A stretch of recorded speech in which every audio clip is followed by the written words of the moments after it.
So I am admin.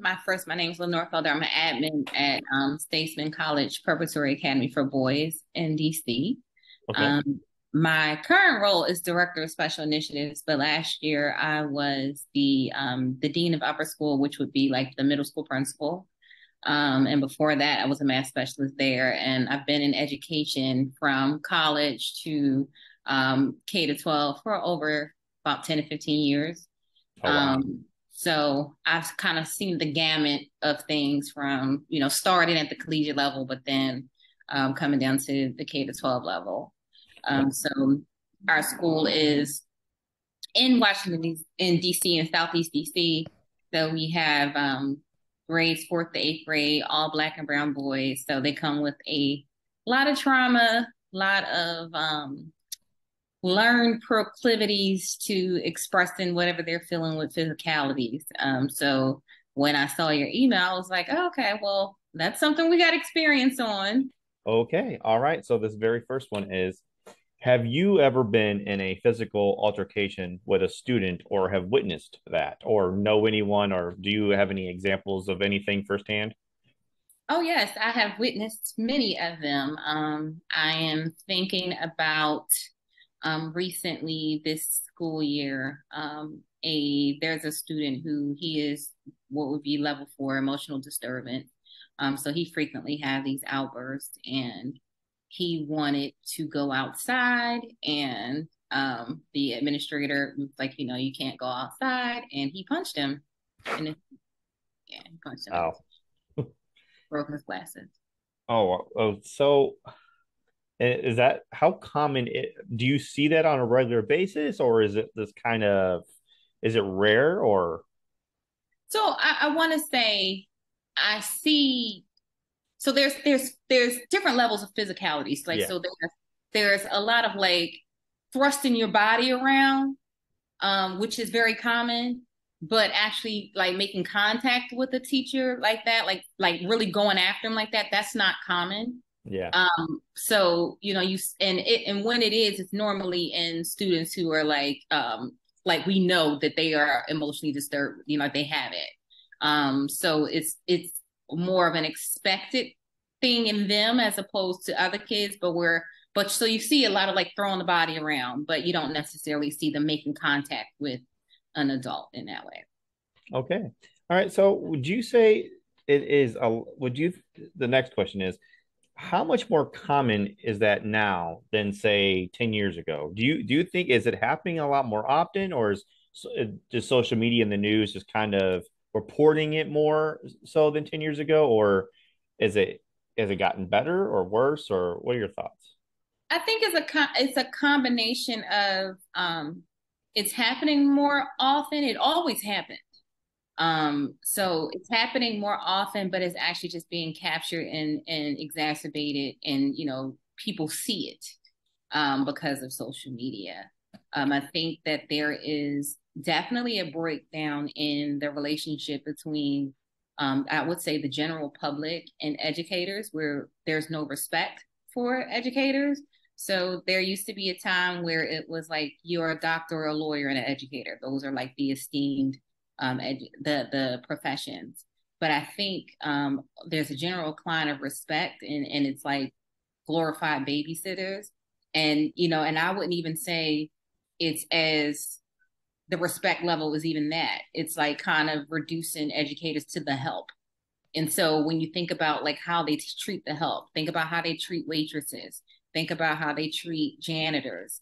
The thing is, it's on that same realm before. So where there would be this middle ground, like I disrespected a teacher, I have to deal with my parents, where the parents are more so like, yeah, that's what they get. So I think that because we characterize a lot of it as like looking for a moment. And so you see a lot of parents even online saying, I went up to that school and I did whatever, and they're the ones who are trying to make a moment by showing on social media, something that's not even something. So I think the not necessarily like the kids are no worse.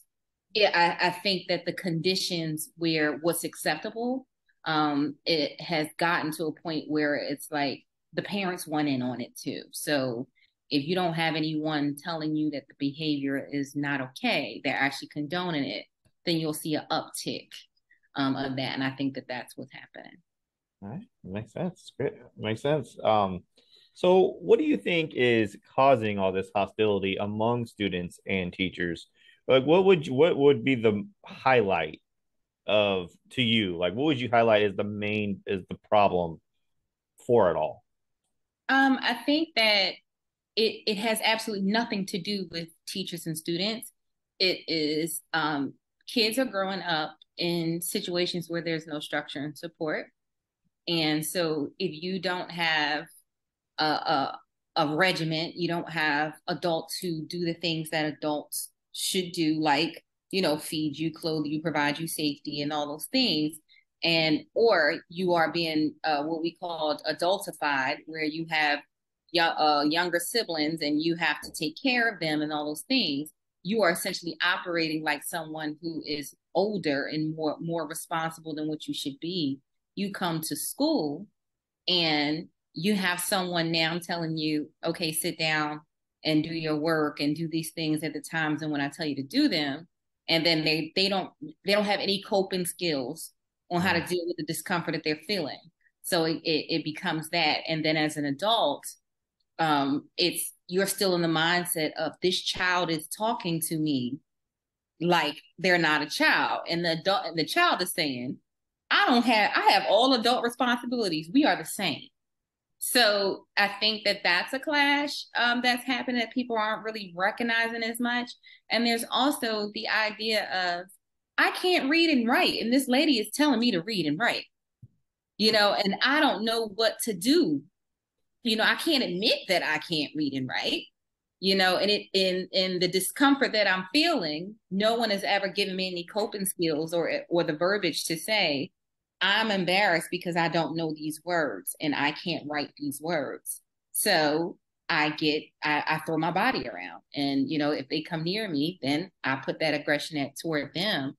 But it's not them. It's just those things in between. And they're just standing proxy for those things. Okay. All right. So, have you or maybe someone you know, someone you work with, have you ever been scared to go to work or felt unsafe around a particular student? Does this happen? Have you seen this happen often with teachers or students? Have you ever seen students scared to go to school because of another student? Have you any experience with this? So no, I think that never, no, I'm not scared of kids in any respect. I think that I wouldn't use the word scared. I think that, like I said before, especially when you know that a kid is classified as ED, I think that when you kind of learn what their trick, like what they look like when they start to build up. So I have seen teachers be apprehensive when they see those things, but I've never experienced someone saying, "Oh, I'm afraid to come to work because of a kid." Um, I've seen students. I'm hesitant to use the word afraid because I've never experienced a kid say, "I don't want to come to school because X, Y, and Z." But I have experienced kids come into my office and say, "Hey, this is what happened, and I want you to know this, and I don't want anything to happen. Like I want to be separate from them, or I want to make sure there's another adult in there." But I've never experienced them say like they don't want to come to school now. Okay. All right. So, have you ever gone to an administrator about a student before? What's your experience with the admin getting involved? Do they tend to be helpful? Do they? What are your thoughts on that? So again, I am admin, but our school works a little bit differently. We are not one of the schools that opt to suspend kids, and we're not punitive in that regard. What we do is we are always looking at like therapeutic options. So we have counselors, we have therapy, we look at everything from the avenue of like what is Maslow's hierarchy of needs? Where are they on this hierarchy? and how can we, find where we can find the problem in one of these levels. And so we try to operate in a way that's like that, providing they're talking to the kid, providing them with therapy. They a lot of times you'll see, they're angry because they're hungry. So we get them food, we connect their families with, different food banks and things like that. So we take a therapeutic approach to things. But what we have experienced are a lot of adults who are very, very obsessed with punitive measures, and they don't think that if you don't suspend them, you don't kick them out or anything like that, then you haven't done anything. So we have experienced a lot of pushback in terms of that, because our contention is that, okay, we suspend this child, but there is the streets waiting for them. So the best place and the most safest place for them is in school. And so we can provide them with some measures to help them deal with what's actually happened. But we do get a lot of pushback from adults who have grown up in punitive systems where you're supposed to beat kids, you're supposed to, kick them out, where our school is like, boys don't come to school because they don't feel welcome. So we want to provide an environment where they feel welcome, even with those issues. We have therapists who help them deal with those issues. We have yoga, and we help the boys deal with that. Like, they have all types of different things to help them actually like fix the problem, not just like get it out of our face and then they come back in and they're okay for a week and then they're right back at it. Like, we really try to get to the bottom of things. Okay, great. All right, the next one is, what can be done to prevent this from happening? Or what is something that, okay, say, there's a teacher in the classroom and they sense confrontation is coming, and to avoid further escalation, once they're there in the classroom, what can a teacher do or anyone do to prevent it from getting out of hand? What's in the policies, or what are they trained to do? Yeah. So I think, again, I speak from our perspective because teachers are not trained to do this outside of schools like ours that really believe in the power of being emotionally constant. So we have in our professional development with our teachers, in everything that we do, we speak to emotional constancy. And so that's understanding that first, the kid is not directing anything at you. You are standing proxy for some other problem. And as much as, the big and bad as the kid is presenting, they are a kid who does not have frontal lobe development. They don't know how to do it. They don't know how to resolve conflict. So that's one thing. The first thing that we always say is to not escalate yourself. We meet 10 with 2. So if the kid is on 10, you meet them with 2. It's more important what you say while our kid is in crisis than more than what you do. And so being able to talk to them and use a calm tone and letting them know, it's okay, it'll be all right. If you want to, it's not get out, it's let's come talk outside the room, let's, help them regulate. And that, honestly, there are very, very few situations that doesn't help with, because the kid goes into a thought process where I'm in crisis, but there's a point when you're in crisis where it's like, oh snap, I messed up. And so now have to decide, am I going to go full on with this thing and turn up, or am I going to bring it back down? And so you have to catch that kid where they're in that cycle and bring them back down. I also think one thing that we always do is that all our classrooms have at least 2 people in it at one time. That way another adult can come and take them out if necessary. We also use a system where if a teacher needs assistance, they can put, it's called the crew app. They put in the crew app that they need assistance and someone will come and help them. So I think the number one thing is violence is not a meeting violence with violence is not an option for us. Mm-hmm. We recognize that the kids are just kids. And even though they are exhibiting behavior that is not what we think a kid should have, they're also kids in trauma, they're kids in crisis, and they don't have tools. And we're adults when we do. So I think a lot of it is, and it's people, they want physical ways to prevent, and it really isn't that. It's Hmm. a mindset shift of understanding what you're actually dealing with, and not being afraid to like. One thing we always say is like, you don't have to win. So if a kid is coming at me, I am a grown adult. I don't have to win against a child. Hmm. And so I think that that's a big paradigm shift, because a lot of times I find myself saying, okay, all right, even if they call me all kinds of names, okay, thank you, but I want you to, I'm going to help you calm down, that type of thing, because it's like, you're a kid. How can you insult me? You can't even like go anywhere, Hmm. can't go anywhere by yourself. You can't call me a name and it actually stick. So I think a lot of it is really um, helping people to see the big picture of what they're dealing with, and helping them to shift their paradigm and their framework around these things, so they'll know how to calmly and more effectively respond when these things happen. Okay. All right. And my last question is kind of okay. Say number six didn't work. They couldn't prevent anything.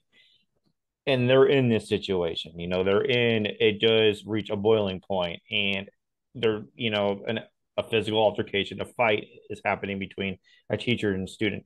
What are teachers supposed to do so they don't get in further trouble? Are they just supposed to restrain? Are they supposed to not do anything?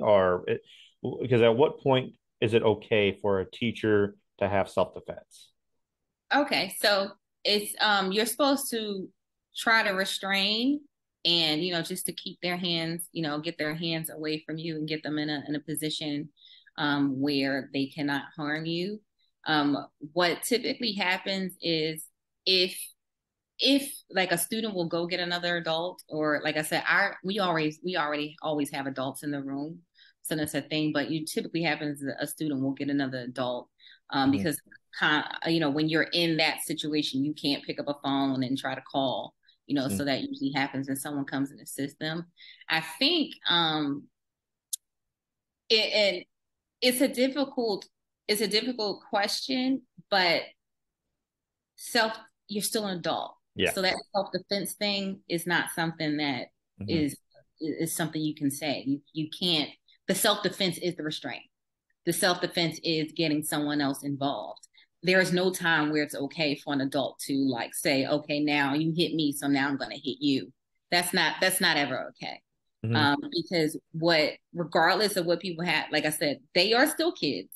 Mhm. One, you are still the professional. You are still the person that's supposed to have more emotional constancy.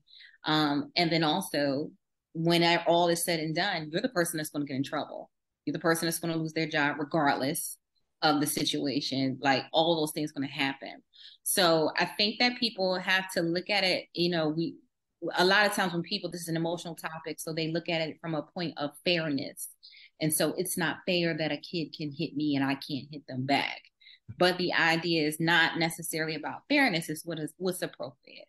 A kid in crisis who is, using physicality in lieu of words and being able to say, how they're hurt, versus an adult who's more trained, has the biological development to help them restrain. So I think, again, the defense is the restraint, the seeking out help, to remove the kid from the environment.